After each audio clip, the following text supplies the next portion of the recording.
What are you really afraid of? Today, we're not gonna lie. Ooh.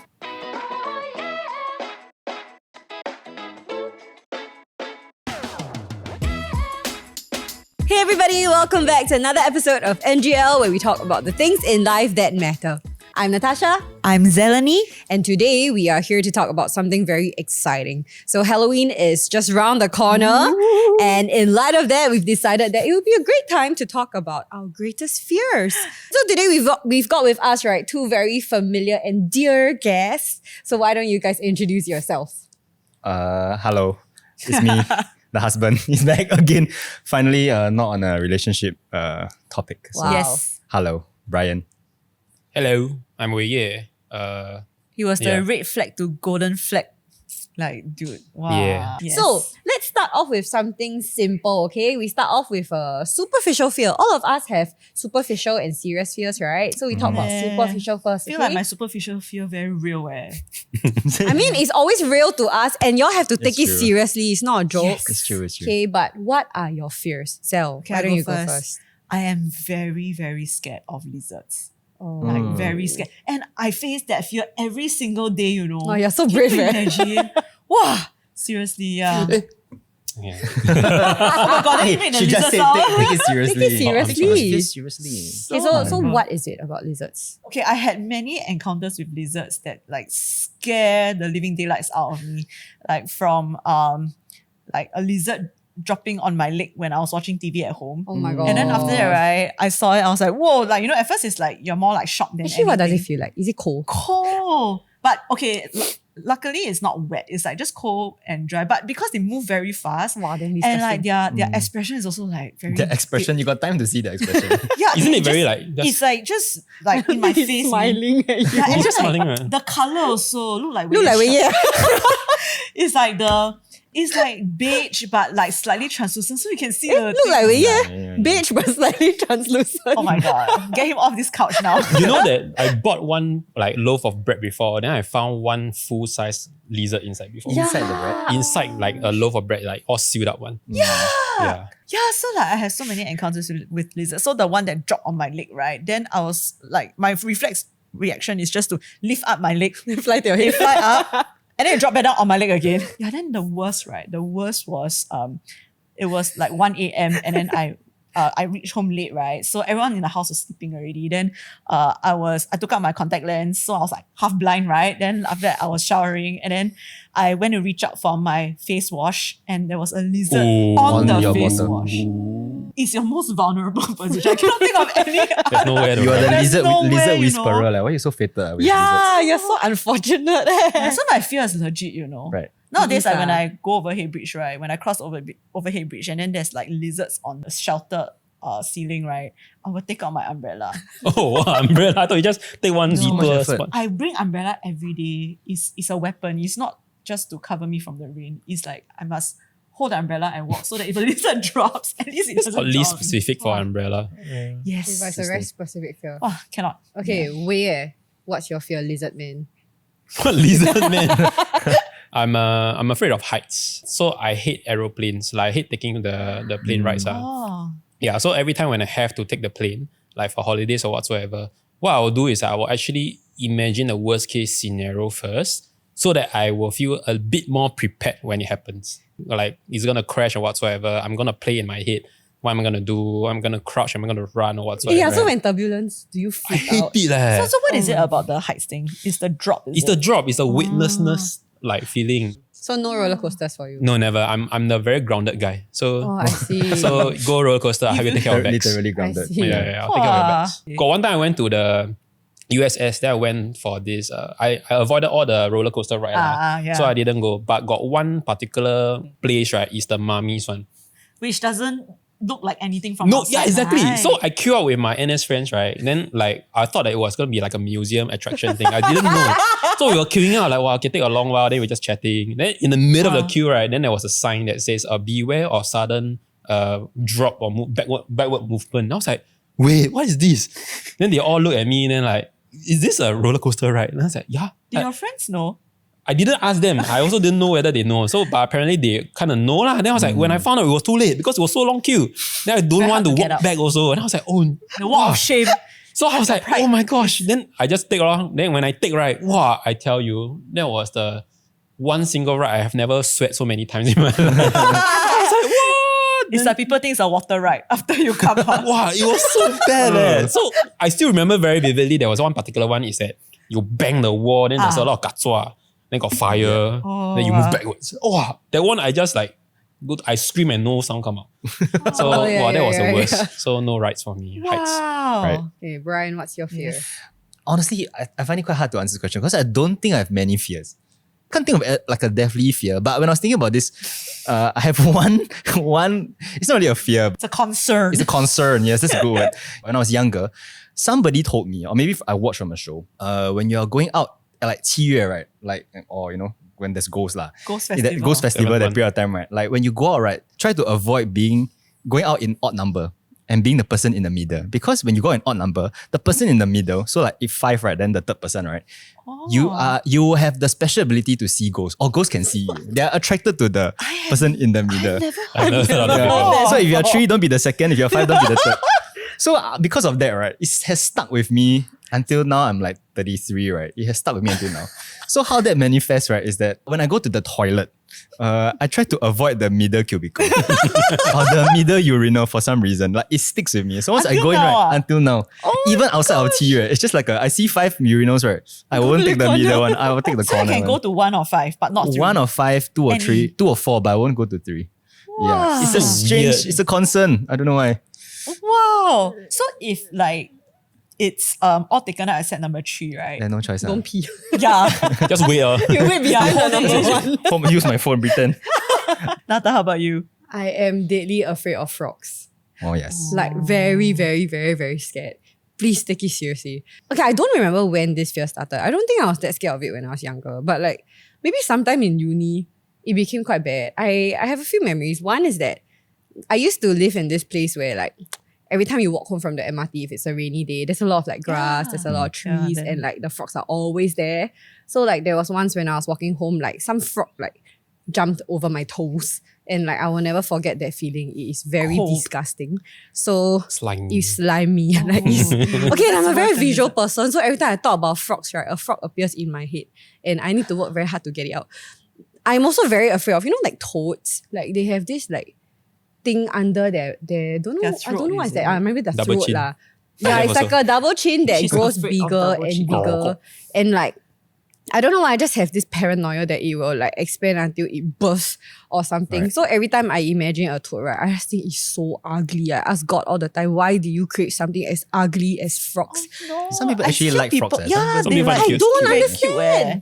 No, so I know that So all some frogs people cannot. think all the tiny green frogs are Like The very tree colourful. frogs are very cute. are very Yeah. cute. So like there was a period of time when I first started coming up with my fear.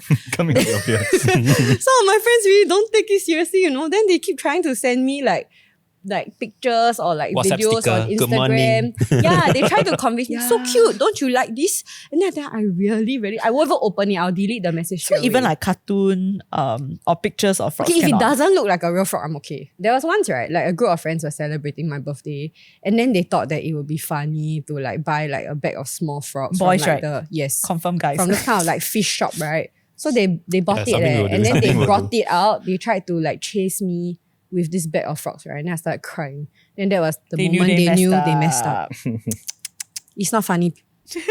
So that's our superficial fears, but actually quite real and Yeah. personal. And I think if I see a frog appear in front of me right now, I will really cry. So let's take it deeper. Okay. Right. Beyond these superficial fears, right? What are some deeper fears that you have? Is it something that you guys have actively thought about before? No, we try to suppress it. Wow. You just But every time we're on this couch, it's therapy, right? Yeah, so yeah. we're forced to confront all our fears, talk about these deep, dark secrets. Okay, to be honest, right, when we were like kind of preparing for this, I think some of us had some difficulty lah. Yeah. Like thinking about what are Yeah. our deep fears. And I guess that's the thing about deep fears. Sometimes like it expresses itself in the way you go about life, but you're not even that conscious It's true. that it's Yes. motivated by these things unless you really take some time to sit down, think about why you are the way you are as a person, you know. Yeah. Yeah, so this whole episode came out because we were just having like a random convo one day, right? We were like, oh, actually, what are you afraid of? And then What off the yeah. top of our head, we just blurted out an answer. Yeah. Yeah. So I can go first. My greatest fear is the fear of being misunderstood. Yeah, especially by loved ones or people important to me. Like, I don't know, like I was thinking like how did it first come out, right? And Yeah. I think it was because I'm the oldest sibling in my family. Then I have a sister 2 years younger than me, right? So every time she gets into trouble, right, it becomes my fault, like automatically my fault. So I realized that I find myself explaining a lot to my parents that, no, it's not like that. It's actually, she did this, blah, blah, blah, blah, blah. Then my sister just sit there then like, Oh my gosh. yeah, but in the end, right, my parents will always say, oh, but then because you are the oldest 大姐, right, you should have done this. So I think like I just grew up having to explain myself a lot to, not get too much of the punishment. Yeah. Or Right. Wei Yeat is nodding in eldest When child you're also trauma. eldest, ah. Yeah. This child trauma. I don't know, because I think from there, right, then I realized it still does come out Yeah. here and there, like maybe let's say in workplace scenarios, right, where like if a project has certain like issues, if someone says like, hey, how come like, why didn't your team do this? Then I realized that I always, instead of trying to solve the problem first, unless it's very urgent, right, I will try to explain Right. the situation and I guess Right, myself first. I don't know. I think it's like a very reflex reaction, just so people don't get the wrong idea about like me or what like I really am truly thinking. So there's this quote, right? I went to like find, and it really resonated with me. Let me read it out. The most important things are the hardest to say. They are the things that you get ashamed of because words diminish them. But you fear telling people about them, right? Because if they look at you in a funny way, not understanding what you said at all or why you thought it was so important, that is the worst, I think. I don't know why, like when I first read this quote, right, it made me cry leh.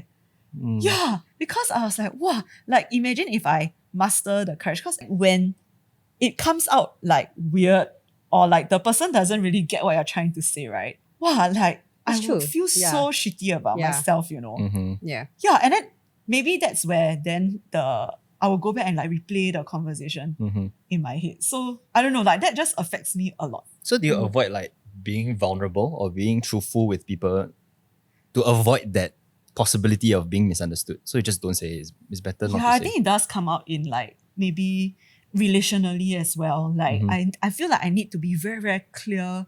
I need to write down like what I want to say first. Right. And that's why I think usually I will tell my close friends or even my husband, right, to keep asking me questions if I feel down or if I find it very difficult to express what I'm really trying to feel. Yeah. Right. Yeah, and I also don't know, I feel like if I give people like not just a wrong impression of me, but let's say if people think that I'm angry or upset with them, but I'm actually not, right, I will really put in extra effort to clarify like myself. Right. Yeah. Is it extra touching for you when like somebody understands you? Yes, I feel like my love language, right? So, apart from all the usual 5, it's like when someone like gets you without you having to like explain or Right. try to clarify. yeah. Extra significant. Yeah. Just nice. No, I totally relate with that though. And I didn't, okay, when you first said that your fear is being misunderstood, right? That isn't something that I resonate with. But as you explained it, I realized that actually I relate a lot with that. Like, that's why I struggle to express myself emotionally, like explain to people what I feel. Because sometimes I feel like when it's kept within me, it's understood. But when I explain it What and I if- don't do a good job of explaining it adequately, then somebody misunderstands what I'm saying and then I just feel like, no, that's not what I mean. I think maybe it's more so like a feeling of wanting to be understood also, right? Yeah, exactly. And then when people don't like get, Then Get there's some you- disappointment yes. there lah. Not so much. I think there is a fear of being vulnerable but for a different reason lah. So what is your like Yeah. inner fear, Fear? then? 老婆? No. Inner fear. I think it's We are in a healthy relationship, are, just we to are. clarify. NGL Emotionally is a healthy. lie. Like, we only talk about the This bad part's things. the lie. Yeah. I think my fear is of Okay, I found it's quite hard to phrase, but I would phrase it as being found out. I'm afraid of appearing weak or lame or not as good as I would like to be perceived as. It's a fear of looking bad. It's like Right, if I right, share right. if I share what I share, right? Like what if people think I'm lame? Like people think I don't know, like I'm not as smart as I want them to perceive me as, not as cool, not as mature. So just keep quiet better. I don't even really know when I first started feeling this way. But one very distinct memory I have of a nightmare since I was young, like in primary school or even before primary school, is a recurring nightmare, is that I find myself, I'm digging in the dirt. So I'm digging and digging in the dirt, and I'm obviously dirty and muddy and disgusting, right? And I'm digging very hard. And then all of a sudden, because I'm underground, right? Suddenly the dirt is lifted off me. I'm revealed to a very like bright, superior being. I don't even know whether it's a being, it's a person, but there is like a presence there that is obviously, even at a primary school age, right? 6, 7, 8 years old, right? I had a sense of this person or thing, it is glorious, is wonderful, it is better than me, essentially. So it is a very scary feeling, even at 7, 8 years old, like I feel very small and dirty and unworthy in the dirt while this thing is looking at me while I'm being reviewed. And then obviously I'll wake up I'll jump up lah, then Wow. in tears and in cold sweat. And that was in Wow. primary school. So it stuck with me. Then it kind of went away lah, honestly. And then I think also because I think I've shared before on NGL also that I'm an actor. I started acting when I was 11. So since an early age, I was kind of exposed, I think, in the limelight, in the public eye. Because of that, I think I felt like I was being observed. Whether it's on TV or in school among friends, people will kind of like, oh, that's the actor. They kind of know me. I think over time, as I got slightly older, and then I started to become a bit more self-aware, I suppose, I realized that I was quite fearful of how people perceive me. So I will try my best to impress. I'll try my best to be funny, to be cool. When I score a goal at street soccer, I will go around telling people, hey, remember just now what I did? Wow, you saw, wow, my goal very nice. Wow, I tricked the guy and then I placed to the bottom corner. Wow, then I'll keep talking about it over and again. Yeah, your own commentator. And then also then other ways of when I hear people comment like, hey, I have this friend from this other class. He told me, wow, 这个 Brian 很 act cool. He tried very hard. Wow, then it really affected me. Like I'm very, very bothered. Like, oh no, somebody thinks I'm lame. Or, I'm not as cool as I had hoped to be perceived. So I think it started off young. As you got older, were there different ways in which it kind of expressed itself? I don't really know. I can't really remember when was the turning point, but I think it evolved from trying my best to impress people to a point where I just decided, I suppose I decided that it's easier to not try so hard. So one phrase that I like to use is under promise, over deliver. Yeah. So at a certain point in my life, I just decided, okay, I'm going to withdraw. I'm just not going to show too much of myself. Because if I show myself and then people start to perceive me as, wow, this guy not bad. Then when I inevitably fail to meet the mark, right, which we all do, right? Yeah. Then people won't be so disappointed.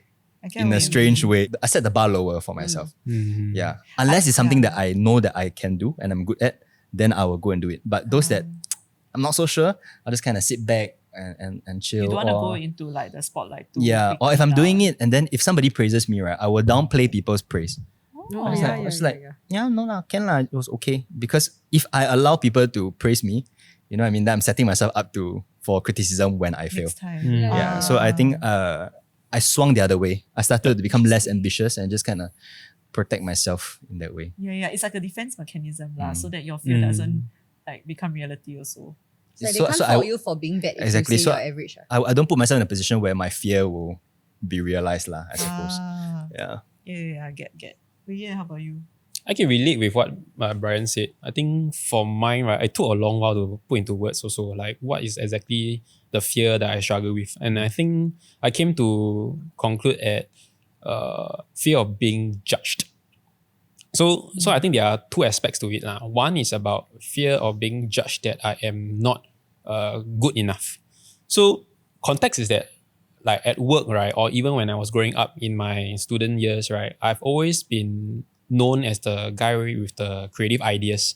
But it reached a point in time, right, where I grow older But my work requires me to think of ideas for the youth. Then my ideas become old and dated. Oh, yeah. So it was louder. So my ideas no longer relevant anymore. So when I came up with a good idea, I thought, wow, it's a great idea, right? Then there was once where my idea got shot down. Wow, that's when I realized that, okay, I'm no longer as creative as I thought I was. And I became very hurt that, oh, okay, I'm no longer the ideas guy.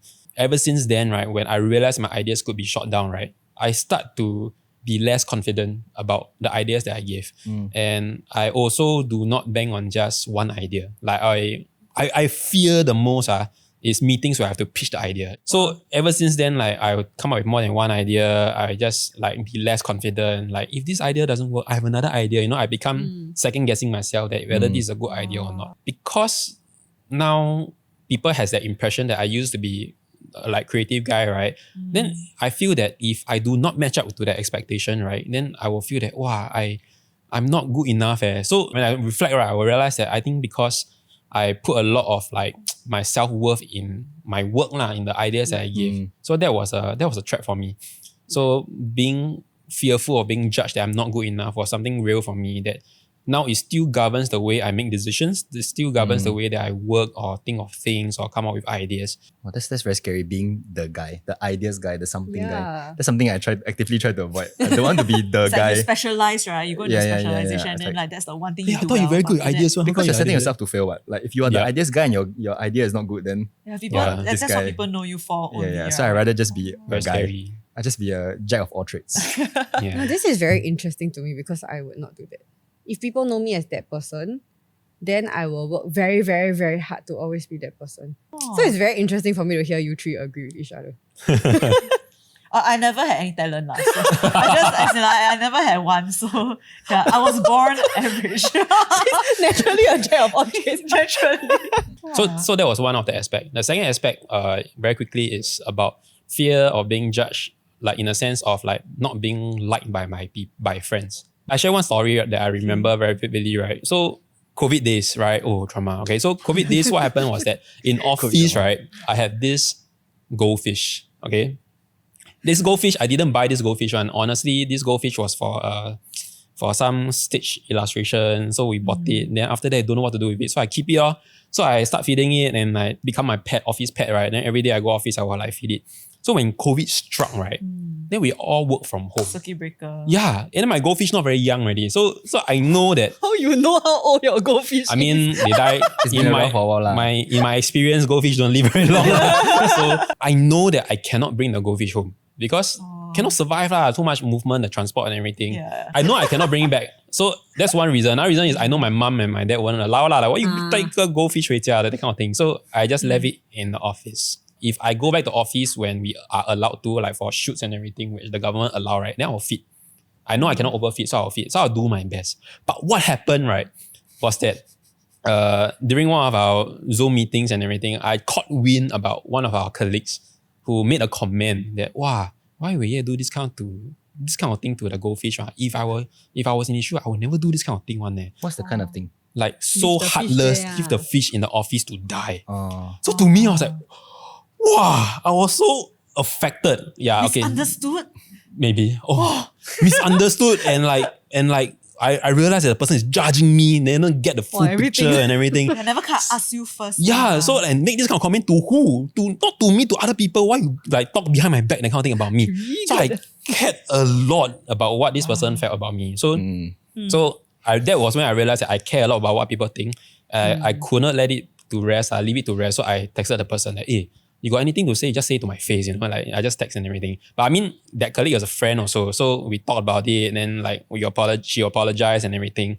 Then we were okay about it. But that made me realize that, I cared a lot about what people think about me. I think I sleep better knowing that people around me don't have like don't say bad things about me behind my back, or they all like me, or I do my part that everybody is okay with me. So very are you amicable. okay for that people don't like you for something that's true about yourself? Yeah. Okay, I think it depends on how this person air out that impression of me or make that judgment of me.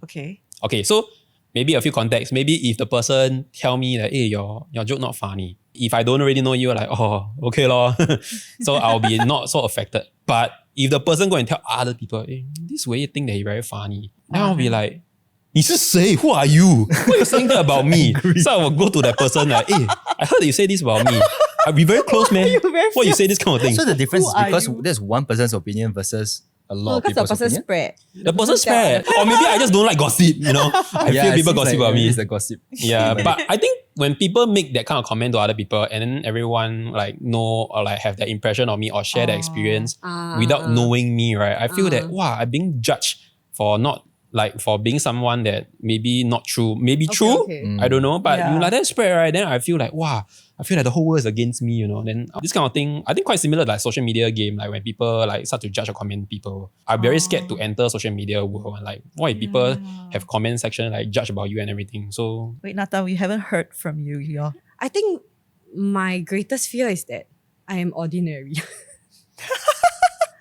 It's very hard to say this because I feel it makes me sound so arrogant and conceited. And First and world I- problems. Yeah, I don't mean to be, but it's linked to a little bit of what I've shared in previous episodes. It's like a convergence. But like, I think I spent a large part of my growing up believing that I'm special lah. And it is very much also how I've been brought up, like the way my parents speak to me, speak of me. Like they actually tell you that you are Yes, You're very I grew up with a smart, very yeah. healthy self-esteem, too healthy. Please watch the perfectionistic episode if you haven't for a full Yeah, it's story. really that. So how did it become a fear? Like, I feel it is very rooted in how I see myself and therefore what threatens it. Okay. So if a large part of how I see myself is that I can do all these things, I am maybe talented, gifted, smart and all, right? Then when there are things in life that threaten that idea of yourself, that's what makes me feel like, oh my gosh, like, is that not true? Like, am I like actually ordinary and things like that? So I remember one incident, right? I'm sure there were a couple that made me realize that this was within me. But one very strong memory I have, right, was like the day I received my A-level results. So like, so stupid. It's like 30 years old talking about what happened at 18. But like, I remember that on the day I received my A-level results, right, when I saw my results, the very first thought I had, right, was, oh no, I'm average. And the truth is like, actually, in all fairness, right, I didn't do that badly.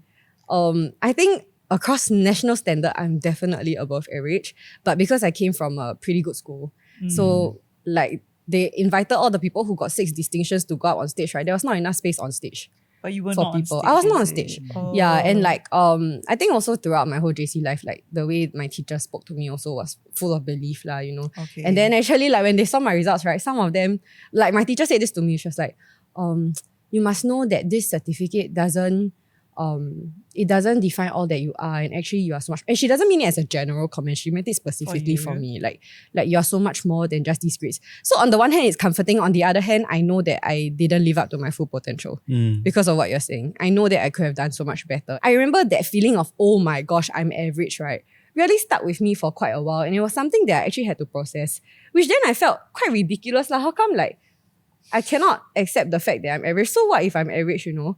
But I realized it's because so much of my identity was built on being special. Wow. Yeah, and then you fast forward to things like in my young adulthood years, right? I think in the past few years, a big reason why I had to kind of reevaluate the way I want to approach work and all is because I have a certain idea of what it looks like to live up to my fullest potential. And even up till now, I am quite afraid of not living up to my fullest potential. When she says like her full potential, right? I suppose it's very much shaped by her upbringing. To me, when she shares like her worry about like, oh, am I doing enough with my life? To me, I suppose maybe it's the way I'm brought up or whatever not. That's not the only thing. It's not all of it. Like actually when you say full Yeah. potential, you know, are you contributing? Are you meeting your purpose? Your purpose is not just to earn money, right? Your purpose could be to serve others. Your purpose could be to Yeah, which was mind-blowing for me. I don't know why I cannot to understand put it. your purpose could be to put creative things in the world, beautiful things in the world. Yeah. Your purpose could be to be a good mom to your kids, Yeah. to be a good dad to your kids, right? So like Yeah. it's not just about earning money, being the CEO of a MNC, right? So yeah. Actually, if I, with this like fear of being ordinary, if I just like kind of go head on and allow that to drive me, right, it's not necessarily gonna look bad. I may actually like attain very conventional success and have that kind of like comfort and approval of people, right? But there are also some fears that maybe if I'm very, very afraid of how people see me, then, sometimes we may come across some people we feel like, hey, how come they're a bit like unsure of themselves? They seem to be quite insecure. I feel everybody to some degree is motivated by their fears. At the end of the day, the question that we kind of probably need to ask ourselves is whether that is who we want to be. Yep. So even for myself, like, even if there isn't a very big like social consequence for being motivated by my fear, right?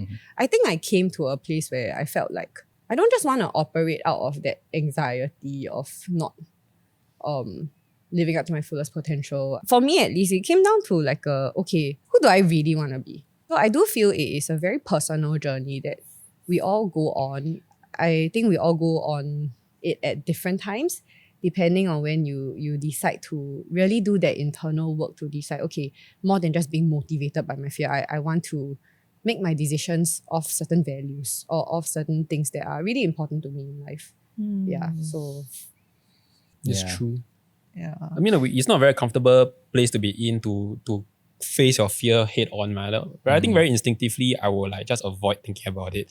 Then I think grow older already, then never really process well. But now I think this episode really made me reflect about myself. Like, wow, is it I care about what people think about me? Is it I'm not good enough? Then like, wow, what Which exactly is is the very funny issue? to say at 30 plus, right? Yeah. It feels like the kind of things that Primary you school, would... ah. secondary school or Well, GC actually, that's the thing. When you say like at 30 plus, right? I think one of the things that helped me with my fear, right, of being lame, of being seen as lame, right, is a realization that actually everybody is lame. Like even at 30, 40, okay. So how I got there is that how I got to this Everybody realization. sucks, so it doesn't matter that I suck. Okay, so You are lame, For people who follow NGL, Everyone's lame. for people who follow NGL, remember that I shared that at 30 I had a midlife crisis, right? Yeah. One of the Yes. things that helped me in that, right, is that I look around me, my colleagues, my friends, right, people who are older than me, I realized that a lot of people at 30, 35, 40, right, they're still changing jobs. They're still trying to figure out what they want to do with their lives. They are not everybody's attached, right? Obviously, you see those who are in a happy family, okay, great. Yeah. But there are those who are still looking for their partner, or I mean, unfortunately, maybe they are in a relationship, it ends, then they have to find another one. Yeah. So everybody is figuring out life at their own pace, whether 30, 35, 40. So I think realizing that not everybody is perfectly put together, that everybody is trying to figure out who they are and trying to live their best life, it's okay to be a bit lame because everybody is a bit lame. Yes. Yeah. So, It's okay to be lame. even at 30 plus, right, it's okay to not be fully aware of who you are. It's true. So that helps me personally with my fear. That like, I guess actually being a bit lame once in a while is There's purpose to it. purpose to it, There's a because good- you invite good growth, you idea. invite people to challenge you and to inspire you, So actually it's not that bad. Wow. It's true lah. I mean, even with the like figuring out what are your fears, sometimes we may feel like we've gotten to the root, but you never really know until something else comes along and triggers you, and you realize that was not the root. There's probably something deeper, and I feel in some sense that is the lifelong journey that we're on, right? Who's to say that like, okay, at 30, like I figured out everything and I'm ready to just live my life as an enlightened But I being. settled all my insecurities. I But don't no. think so. I think every stage of life probably challenges who you are New on the fear, inside. new insecurity. Yeah, lor. And at every point in your life, probably you are kind of being formed, and you are deciding Yep. right who you Yep. want to be. So in that whole process, you also discover how you used to live, you want to retain, how much you want to change, Yeah. and things like that. Were there certain things that grounded you guys in this journey of like growing, I guess, out of your fears? If anything, I think that, preparing for this, one of the struggle was like, what's the thing that make me scared or like cripple me, right? I think it's a very good exercise to go and reflect and think and actually realize and put into words and process that sometimes we are so fixated with that fear, then we realize that we can't do anything or we can't see a way out. Actually, this fear is a very, very immature, very lame, like, why am I putting so much energy into worrying about what people think of me or whatsoever. Conversation I used to have in the past with Brian is like sharing, opening up about some things that we are vulnerable with one another. And that really opened my mind to see that actually, why are you so scared about what people think of you? If you really focus on being real, that gave me so much freedom, right? Like when I'm real, right, I don't care about what people think about me. This is me, For me, is that when I grow older, I realize that when I shift my focus away from my fears to those things that I want to invest time in, either be it like improving myself, growing myself, or becoming a better person, or to love the people around me better. Honestly, I think that helped me have a better understanding of my fears, because I'm no longer like tripped by it, but I can see very objectively that this was something that I used to struggle with. It doesn't affect me as much, but because I'm in a better place, I can look at it and I can see what were those things that affected me. Having these things that I value being my anchor of my focus in my life has helped me to loosen that grip of those fear and make me to be able to address those fear in a better place. I think for me, I mean, there is many facets to it. It's not just one way I overcome it, right? I mean, there is the exposure therapy. I think maybe because of my job, I'm forced to put myself out there sometimes, doing things that I don't enjoy. I need to host, I need to sing, and I'm like, okay, then as I'm exposed to feeling lame, then like, okay lah, it's not that bad. Then I think also there is an active decision to choose to trust that people who know me and love me will continue to love me even if I am lame once in a while. I think the third thing, which is I think more important to me, I suppose it is my Christian faith that informs my confidence. My faith informs me that God loves me unconditionally, regardless of how well I perform, what I bring to the table. Even before I clean myself up, even before I'm a good Christian or a good person, in the first place, I think God loves me enough to send His Son to die on the cross for me. Yep. So I think that steals me inside that, like, okay, my identity, my value is found in God.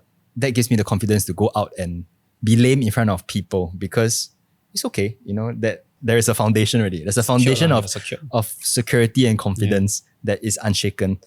Similarly to Brian, like I think because I'm a Christian, right, I have a God who understands me fully. There's a verse in the Bible, right, that talks about how He formed me in my mother's womb. So even before birth, right, He already knows who am I, and all the emotions that I have that sometimes I can't even express, He knows even before I speak it out. And I think I find a lot of comfort in that. And also because if I know that there's no human out there in the world, not even my husband, soulmate, whatever, can 100% understand me, I think it's very easy for me to just be very disillusioned or, isolate myself when I'm down.